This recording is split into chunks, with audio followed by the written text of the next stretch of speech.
नमस्कार. मी प्रल्हाद कचरे. आपण पाहत आहात विधी साक्षरता. 1976 पासून प्रकल्पग्रस्तांच्यासाठी 3 वेळा महाराष्ट्राचे प्रकल्पग्रस्त अधीन करण्यात आले आणि ज्या ज्या प्रकल्पग्रस्तांची जमीन भूसंपादन झाली, पाण्याखाली गेली, निरनिराळ्या इरिगेशन प्रोजेक्टसाठी त्यांना त्यांच्या जमिनीचा मोबदला दिल्यानंतर त्यांना काही जमीन देखील पर्यायी जमीन देण्यात आली होती आणि देण्याची तशी पॉलिसी घेण्यात आली होती. आपल्याकडे 3 कायदे दिसतात.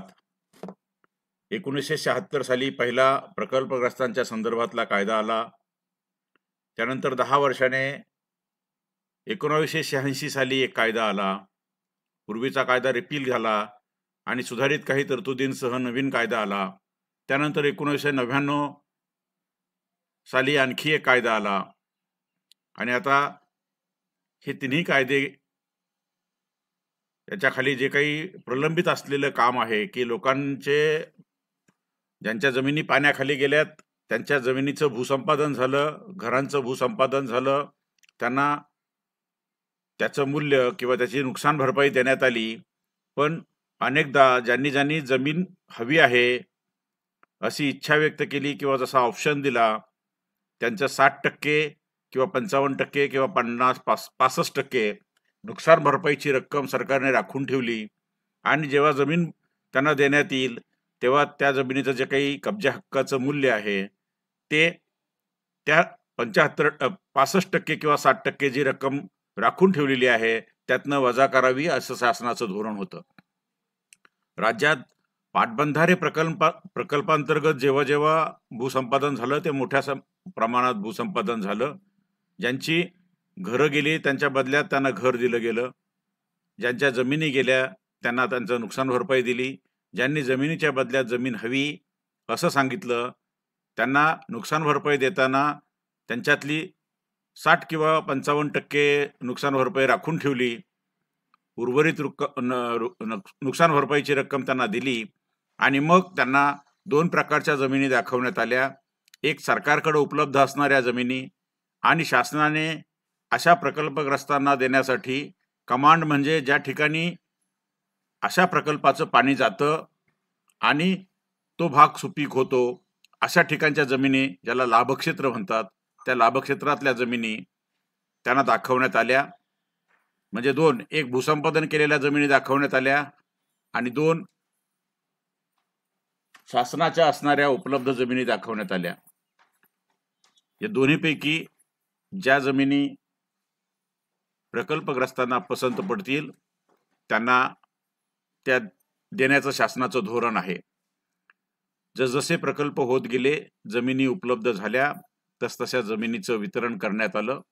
पण आजही या प्रत्येक कायद्याखाली ज्यांनी नुकसान भरपाईची अंशतः रक्कम घेतलेली आहे आणि 50% किंवा 60% रक्कम अजूनही शासनाकडे आहे आणि जमीन मात्र त्यांना देण्यात आलेली नाही अशा केसेस आपल्याला 76च्या कायद्याखालच्या दिसतील, 1986च्या कायद्याखालच्या देखील आहेत, 1999च्या कायद्याखालच्या देखील आहेत. आता प्रश्न होता अशा जमिनीला जेव्हा पर्यायी जमिनी दिल्या जातात तेव्हा त्या पर्यायी जमिनीच्या कब्जे हक्काच्या रकमेची परिगणना कशी करायची. यासाठी यापूर्वी 1973 7 जून 1973 त्यानंतर 20 जून 1973 असे 2 वेळा GR काढण्यात आले.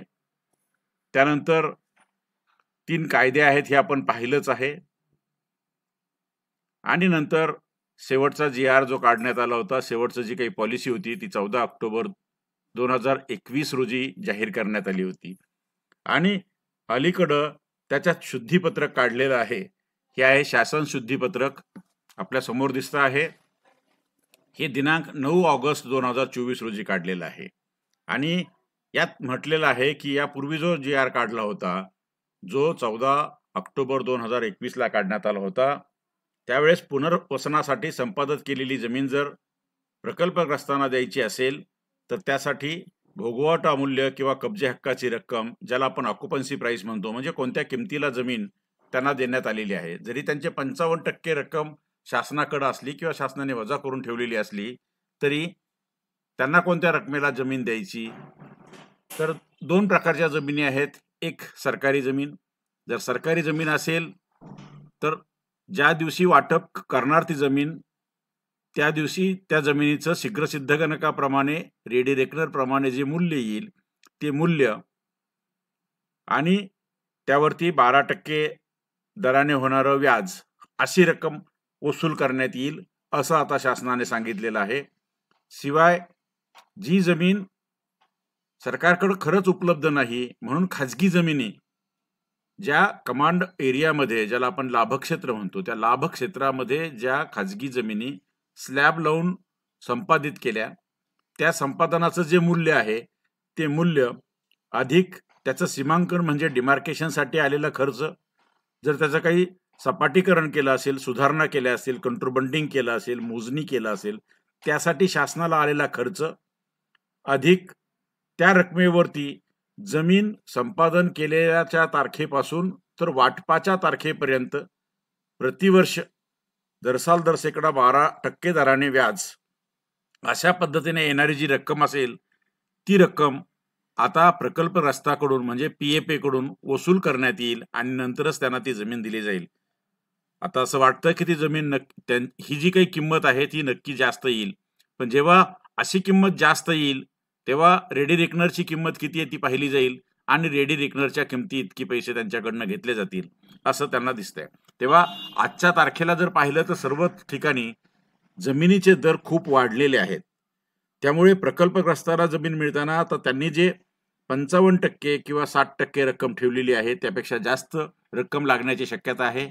अशी रक्कम त्या प्रकल्पग्रस्ताला शासनाकडे भरावी लागेल आणि जर असं रेडी रेकनरनं येणारं किंवा 12% व्याज टाकल्यानंतर येणारी रक्कम ही त्या 55% किंवा 60% जी राखून ठेवलेली रक्कम आहे त्यापेक्षा कमी होत असेल तर मग शिल्लक असणारे पैसे त्या प्रकल्पग्रस्ताला मिळतील. हा एक छोटासा बदल करण्यात आलेला आहे. तेव्हा हे जे 2 GR आहेत म्हणजे एक आहे 14/10/21 चा महसूल आणि वन विभागाचा शासन निर्णय की ज्यामध्ये ही आज आपण दुरुस्ती पाहतो आहोत 9 ऑगस्ट 2024 ला केलेली. या दोन्ही एकत्रित वाचल्या की मग नेमकी किती रक्कम प्रकल्पग्रस्ताला द्यावी लागेल ते आपल्याला कळू शकेल. मात्र त्यांना मिळालेलं 76 साली असणारी जी काही नुकसान भरपाई मिळाली ती अत्यल्प होती. 86 साली मिळाली ती देखील अत्यल्प होती आणि 99 या वर्षात मिळालेली देखील अत्यल्प होती, कारण जुन्या कायद्याप्रमाणे मिळणारी नुकसान भरपाईची रक्कम ही खरंच अत्यल्प होती. त्यानंतर त्याची बरीच ससेहोलपट झाली. गावठाणात प्लॉट घेण्यासाठी, शेतीचा प्लॉट मागण्यासाठी गेली अनेक वर्ष अनेक प्रकल्पग्रस्त जिल्हाधिकारी कार्यालयात सतत हेलपाटे मारत असतात आणि अनेक ठिकाणी मला देखील अनेकदा कॉमेंट्स येतात आणि लोक सांगतात की त्यांना अजूनही जमीन मिळालेली नाही, त्यांचं नाव यादीमध्ये आहे पण जमीन मिळालेली नाही. निरनिराळ्या ठिकाणच्या ज्या याद्या आहेत त्या याद्यांमध्ये नावं आहेत, लोकांना जमिनी मिळाल्या नाहीत. मात्र आता हे शासनाने जाहीर केलेले जे धोरण आहे या धोरणाप्रमाणे शक्य तेवढ्या लवकर लोकांना जमीन उपलब्ध होऊ शकेल. पण आता सध्याचा असणारा रेडी रेकनरचा दर मात्र थोडासा जास्तीचा आहे. त्यांना मिळालेलं मूल्य म्हणजे भूसंपादनाचं नुकसान भरपाई आणि आज असणारे दर यामध्ये मोठी तफावत असण्याची शक्यता आहे. ते काही का असेना जे शासनाचं धोरण आहे ते आपल्यापर्यंत पोहोचवावं हा आपल्या विधी साक्षरतेचा नेहमीचा जो काही उपक्रम आहे त्या उपक्रमावर पद्धतीने आपल्यापर्यंत ही जी नवी माहिती आहे, नवं धोरण आहे, नवे दर आहेत ते आपल्यापर्यंत या निमित्ताने पोहोचलेले आहेत. ज्यांना हे हवे असेल हे शासनाच्या वेबसाईटवरती आहेच, पण आपल्याला मिळत नसेल तर नक्कीच या आपल्या व्हिडिओच्या खाली जे आपल्याला डिस्क्रिप्शनचं दिसत आहे तिथे याची डाउनलोड लिंक, मेंबरची डाउनलोड लिंक जी असते त्यामध्ये आपण ॲक्सेस मागितला तर आपल्याला मिळेल. पहिल्या कॉमेंटमध्ये याचा ॲक्सेस ठेवला जाईल, आपण नक्की घ्या, वाचा. ज्यांना ज्यांना हवा असेल त्या प्रत्येकाने तो घ्यावा. त्यामध्ये हे 14 ऑक्टोबर 21 चा जे काही शासन निर्णय आहे तोही या ठिकाणी आहे. त्यातल्या ज्या अटी शर्ती आहेत याप्रमाणेच ते आहेत. हे जे दोन्ही संदर्भ आहेत ते जोडून या व्हिडिओच्या खाली आपण ठेवतो आहोत. ज्यांना ज्यांना हवे असतील त्यांनी त्या लिंकवरती क्लिक करून ॲक्सेस मागावा. ज्यांना असे संदर्भ सततपणे मिळत राहावेत असं वाटतं, त्यांना आपलं WhatsAppचं जे चॅनल सुरू झालं आहे, त्याची देखील लिंक दिली जाईल. त्यावरती क्लिक करून आपण उजव्या कोपऱ्यात जर गेलात, वरच्या बाजूला आणि फॉलो असं बटन आहे, त्या फॉलो अशा बटनला जर आपण क्लिक केलं, तर त्या ठिकाणी आपल्याला फॉलो करता येईल आणि सततपणे संपर्कात राहता येईल. जर का आपल्याला हा व्हिडिओ आवडला असेल, यातली माहिती आवडली असेल, तर आपण नक्की लाईक करा. आपल्या मित्रपरिचितांना, ज्यांना याचा उपयोग होईल असं आपल्याला वाटतं, अशा सर्वांना पाठवा, पाठवत राहा. शेअर करा, शेअर करत राहा. फॉरवर्ड करा, फॉरवर्ड करत राहा. आपण पुन्हा अशाच महत्त्वाच्या विषयावरती चर्चा करण्यासाठी लवकरच भेटूया. तोपर्यंत मी थांबतो. धन्यवाद.